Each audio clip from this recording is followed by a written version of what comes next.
I stand with Bangladeshi Hindus. दोस्तों, पिछले कुछ दिनों में या बोलो पिछले कुछ महीने में बांग्लादेश में सत्ता परिवर्तन के नाम पे जो हमारे हिंदुओं के साथ, हमारे हिंदू भाई बहन मां बेटियों के साथ व्यवहार किया गया, किसी का घर लूटा, किसी की दुकान जलाई गई, किसी को घर से भगाया गया, हमारी हिंदू मां बहन बेटियों के साथ रेप तक किए गए, भगा भगा के दौड़ा दौड़ा के मारा गया। किस लिए? सिर्फ और सिर्फ इसलिए कि वो हिंदू थे या हिंदू हैं। उनका सिर्फ एक गुनाह है कि वो हिंदू हैं।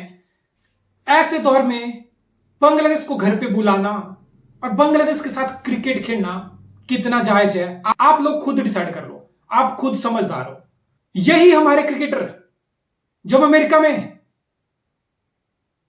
कुछ होता है ना, तो याद करो एशिया कप के मैच से पहले इन्हीं हमारे भारतीय क्रिकेटर ने नीज का स्टैंड लिया था, ब्लैक लाइव्स मैटर। ठीक है भाई, तुम्हें दुख दर्द हो रहा है, सात समुद्र पार बैठे किसी आदमी के लिए तुम्हें इंसानियत तुम्हारी जग रही है, बहुत अच्छी बात है, जगनी चाहिए। All eyes on Rafah. Palestine में क्या हो रहा है, गाजा में क्या हो रहा है, इजराइल में क्या हो रहा है, इसके लिए तुम्हारी आवाज उठती है, बहुत अच्छी बात है। हमारे सो कॉल्ड सेलिब्रिटी, बड़े क्रिकेटर, नामी क्रिकेटर इस पे आवाज उठाए, मैच से पहले नी भी लिए, ट्वीट भी किए। लेकिन जब बारी बांग्लादेशी, हमारे अपने बांग्लादेशी हिंदू भाइयों की आई, जिन पे इतना अत्याचार हुआ, किसी एक क्रिकेटर का मुंह नहीं खुला, किसी एक क्रिकेटर का एक ट्वीट तक नहीं आया कि गलत हुआ, बांग्लादेशी भाइयों हिंदुओं के साथ हमारे गलत हुआ, आवाज उठाओ उनके लिए। यह नहीं होना चाहिए। मैच में नीज छोड़ो, ट्वीट तक नहीं आया इनका, काली पट्टी तक इनसे मैच से पहले नहीं लगी, 2 मिनट तक का मौन ये नहीं रख पाए मैच से पहले।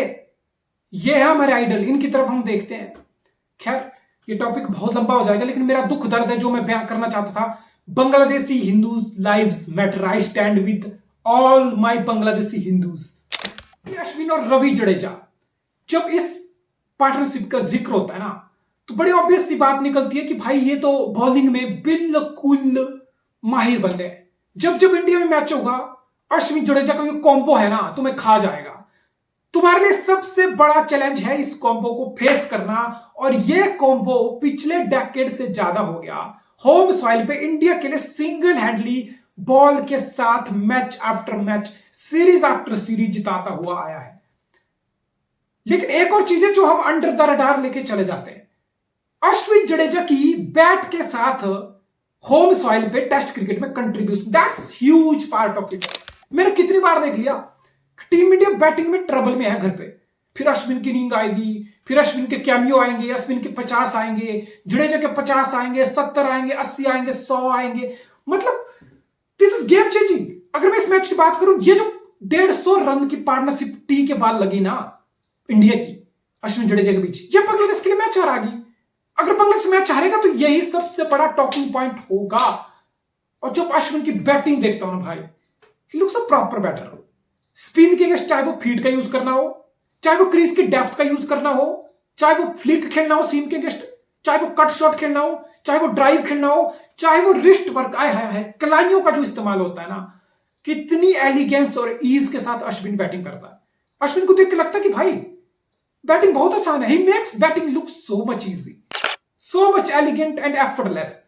मतलब so underrated, specially in Indian condition. देखो, जब टेस्ट क्रिकेट का नाम आएगा ना, जब टेस्ट क्रिकेट के इतिहास का नाम आएगा और उस टेस्ट क्रिकेट में सबसे इंपैक्ट और लेगेसी वाले प्लेयर का नाम आएगा, तो मैं तो बता रहा हूं, ऑल टाइम लिस्ट आएगी ना, उसमें टॉप 10 में मैं अश्विन का नाम देखना पसंद करूंगा। What a cricketer he has been in the test match cricket for team India. Absolute legend, impactful player, impactful.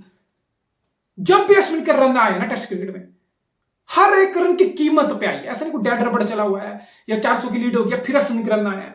वाह मैन, रवि जडेजा पिछले 5 साल का अगर तुम टेस्ट क्रिकेट की बात करोगे ना, तो आई डोंट थिंक सो कोई भी ऑलराउंडर होगा टेस्ट क्रिकेट में पिछले 5 साल में जो जडेजा की परफॉर्मेंस के आसपास आता होगा। बॉलिंग से जडेजा का क्या इंपैक्ट है मुझे बताने की जरूरत नहीं है। विद द बैट 50, 60, 70, 40, 50 कंसिस्टेंटली बंदा परफॉर्म करके दे रहा है, रन बना के दे रहा है। तो पिछले 5 साल में टेस्ट क्रिकेट में आई थिंक जडेजा से बेहतर कोई ऑलराउंडर नहीं है। देखो बहुत बड़ी प्रोबेबिलिटी है कि शुभमन गिल अभी एक टेस्ट बांग्लादेश के साथ हो रहा है, फिर न्यूजीलैंड के साथ 3 test match, there is a big possibility Shubman Gill इसी आने वाले 4-5 मैच में 1-2 100 मार दे या 1-2 डबल सेंचुरी मार दे। और मुझे ये जो भी जिनको थोड़ा बहुत डाउट हो रहा है उनको रॉन्ग प्रूव कर दे, there is a big possibility. लेकिन मैंने एक चीज नोटिस की है, जब से शुभमन गिल टेस्ट क्रिकेट में 3 नंबर पे खेलने आया है ना, बंदा सेटल ही नहीं हो पाया। It doesn't look like the same player जो गैपा में घमंड तोड़ा था ना हमने, ऋषभ पंत को क्रेडिट गया, ये जाना चाहिए। उसमें 95 आई गेस शुभमन गिल के भी थे, 95 तुम कैसे भूल सकते हो। और उसका पहला सीरीज तो नया प्लेयर था टेस्ट में, and we were like wow man, चाहा कि हमने कुछ बड़ा सितारा ढूंढ लिया। और बड़ा सितारा है शुभमन गिल। अगर मैं व्हाइट बॉल क्रिकेट की बात करूं, वनडे के करियर की स्टार्ट देखा उसकी, तुम बोलोगे भाई इससे बेहतर स्टार्ट लिटरली कोहली के करियर की हुई होगी। So he is proving himself in the white ball cricket. जितना उसका टैलेंट है, जितनी उसकी स्किल है, वो बंदा टेस्ट क्रिकेट में जस्टिस नहीं कर पा रहा है। उसको देख लेगा कि बहुत हैवी अंडर अचीव कर रहा है शुभमन गिल टेस्ट क्रिकेट में। एंड आई डोंट नो क्या इसकी ये वजह है कि वो 3 पे बैट कर रहा है, 3 पे उसकी गेम निखर के नहीं आ रही। I think that should be a silly excuse to be honest. मतलब still you are batting in the top order, still तुम बैटिंग करने आते तो मतलब बॉल हार्ड भी होता है, कई बार पुराना भी होता है, तो इसका तुम्हें प्रॉब्लम नहीं होनी चाहिए। At this level you should sort these things out, but looks like Shubman Gill is nowhere near the player he is in the white ball cricket. Test में आस पास भी नहीं है। बट हाँ, अगर मैं फ्यूचर की बात करूं तो रोहित शर्मा 36-37 कितना हार्डली 2 साल और रोहित शर्मा टेस्ट क्रिकेट खेलेगा। उसके बाद हमें एक और नया ओपनर यशस्वी के साथ टेस्ट में देखना पड़ेगा।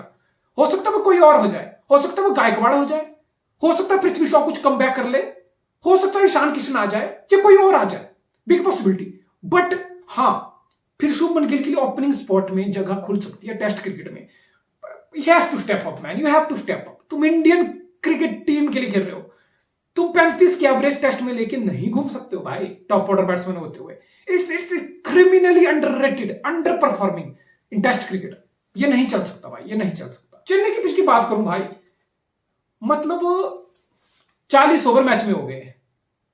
चेन्नई की पिच पे फिर भी बांग्लादेश जैसी टीम इंडिया के सामने 2 स्लिप लगा के बैठी हुई है।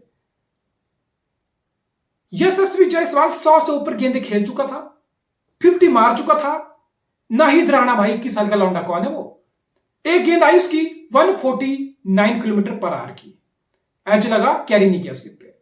फिर एक गेंद छोड़ के एक और गेंद आई नाहिद राणा की यशस्वी जायसवाल को 148.6 किलोमीटर प्रति घंटा बाउंस हुई, एज हुआ। यशस्वी को पता लगा कि हुआ क्या भाई, मैं आउट कैसे हो गया। सो ये चेन्नई की पिच जो सीमर के लिए इतना आग उगल रही है, क्या ये महज एक इत्तेफाक है या ये एक्सपेरिमेंट है? एक्सपेरिमेंट इन द सेंस कि भाई डाउन अंडर जाना है 2 महीने बाद, तो क्या ये डाउन अंडर खेलने की तैयारी हो रही है कि पिच में पेस होगी, बाउंस होगी, स्टार्क कम इन हेजलवुड जैसी क्लास होगी सामने, तो अभी से तैयारी शुरू कर दो?